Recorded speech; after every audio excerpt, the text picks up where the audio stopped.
So ಇದು ಗೃಹ ಮಂತ್ರಿಗಳು ಹೇಳಿರುವಂತಹ ಮಾತು. ಸೊ ಗೃಹ ಮಂತ್ರಿಗಳು ಹೇಳ್ತಾ ಇರೋದ್ರಲ್ಲಿ ಏನಿದೆ, ಅವ್ರ ಕ್ರಮಕ್ಕೆ SIT ಅವ್ರು ಏನು ಕ್ರಮ ತೆಗೆದುಕೊಳ್ಬೇಕು ಆ ಕ್ರಮವನ್ನು ತೆಗೆದುಕೊಳ್ತಾರೆ. ಯಾವ ರೀತಿಯಾಗಿ ಪ್ರೊಸೀಜರ್ ಇದೆಯೋ ಆ ಪ್ರೊಸೀಜರ್ನ ತೆಗೆದುಕೊಳ್ತಾರೆ. ಮತ್ತು ಮುಂಚೆನೇ ಆಗಿದ್ದಿದ್ರೆ ನಾನು ಅವಾಗ ಬಂದು ವಿಚಾರಣೆಗೆ ಹಾಜರಾಗ್ತೀನಿ ಅಂದಿದ್ರೆ ಬಿಟ್ಟಿರೋರು. ಬಟ್ ಈಗ ವಾರೆಂಟ್ ಎಲ್ಲ ಜಾರಿಯಾಗಿದೆ, ಬ್ಲೂ ಕಾರ್ನರ್ ನೋಟಿಸ್ ಜಾರಿಯಾಗಿದೆ. ಹಾಗಾಗಿ ಅರೆಸ್ಟ್ ಮಾಡಲೇಬೇಕಾದಂಥ ಪರಿಸ್ಥಿತಿ ಇದೆ.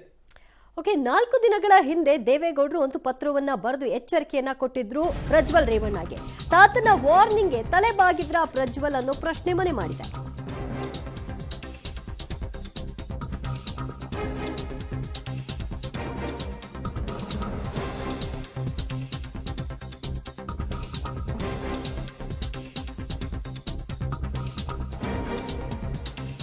ತಾತನ ವಾರ್ನಿಂಗ್ಗೆ ತಲೆಬಾಗಿದ್ರ ಪ್ರಜ್ವಲ್ ಅನ್ನೋ ಪ್ರಶ್ನೆ ಎಲ್ಲೇ ಇದ್ರೂ ಬಂದು ತನಿಖೆ ಎದುರಿಸುವಂತ HT ದೇವೇಗೌಡರು ವಾರ್ನಿಂಗ್ ಅನ್ನ ಕೊಟ್ಟಿದ್ರು ಪತ್ರದ ಮುಖೇನ. ಗುರುವಾರ 23ನೇ ತಾರೀಕು ಬರೆದಂತಹ ಪತ್ರ ಅದಾಗಿತ್ತು. ಸೊ ಪತ್ರದ ಬೆನ್ನಲ್ಲೇ ಈಗ ಪ್ರಜ್ವಲ್ ರೇವಣ್ಣ ಅವರ ವಿಡಿಯೋ ಒಂದು ಹೊರಗೆ ಬಂದಿದೆ. ಮೇ 31ನೇ ತಾರೀಕು ನಾನು ವಿಚಾರಣೆಗೆ ಹಾಜರಾಗ್ತೀನಿ ಅಂತ. ಸೊ ಅವರ ಮಾತಿಗೆ ಬೆಲೆ ಕೊಟ್ಟು ಪ್ರತಿಕ್ರಿಯಿಸಿದ್ದಾರಾ ಅನ್ನೋ ಪ್ರಶ್ನೆ, ಚರ್ಚೆ ಈಗ ನಡೀತಾ ಇದೆ.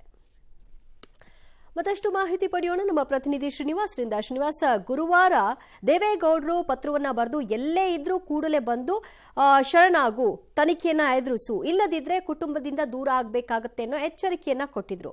ಸೊ ಅದಾಗಿ 4 ದಿನ ಕಳೆದಿದೆ.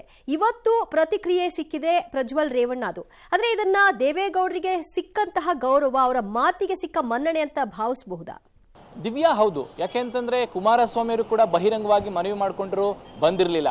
ಅದಾದ ನಂತರ ಗುರುವಾರ ದೇವೇಗೌಡರು ಒಂದು ಸುದೀರ್ಘವಾದಂತಹ ಪತ್ರವನ್ನ ಬರೆದು ನೀನ್ ಬರಲೇಬೇಕು, ವಿಚಾರಣೆಗೆ ಹಾಜರಾಗಬೇಕು ಅನ್ನುವಂತಹ ವಾರ್ನಿಂಗ್ ನೋಟಿಸ್ ಅನ್ನ ಕೊಟ್ಟಿದ್ರು.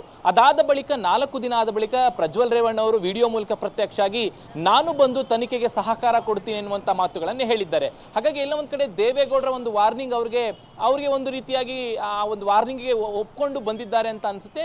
ಎರಡನೇದಾಗಿ ಕಾನೂನಿನ ವಿಚಾರಗಳು ಕೂಡ ಪ್ರಜ್ವಲ್ ರೇವಣ್ಣಿಗೆ ಬಿಗಿ ಆಗ್ತಾ ಹೋಗ್ತಿತ್ತು. ಬೇರೆ ಆಪ್ಷನ್ ಇರಲಿಲ್ಲ. ಬ್ಲೂ ಕಾರ್ನರ್ ನೋಟಿಸ್ ಜಾರಿಯಾಗಿತ್ತು, ಅರೆಸ್ಟ್ ವಾರೆಂಟ್ ಜಾರಿಯಾಗಿತ್ತು. ಸೊ ಇದೆಲ್ಲವೂ ಕೂಡ ಅವ್ರಿಗೆ ಬೇರೆ ಆಪ್ಷನ್ ಇರಲಿಲ್ಲ ಅಂತ ಅನ್ಸುತ್ತೆ. ಒಂದ್ ಕಡೆ ಕಾನೂನಿನ ವಿಚಾರ, ಮತ್ತೊಂದ್ ಕಡೆ ದೇವೇಗೌಡರ ವಾರ್ನಿಂಗ್. ಯಾಕೆಂದ್ರೆ ದೇವೇಗೌಡರು ಕಡಾಖಂಡಿತವಾಗಿ ಹೇಳಿದ್ರು, ನೀನು ಬಂದು ತನಿಖೆನ ಎದುರಿಸೇ ಹೋದ್ರೆ ಕುಟುಂಬದಿಂದ ಹೊರ ಹಾಕ್ಬೇಕಾಗುತ್ತೆ ಅನ್ನುವಂತ ಸಂದೇಶವನ್ನ ಕೊಟ್ಟಿದ್ರು.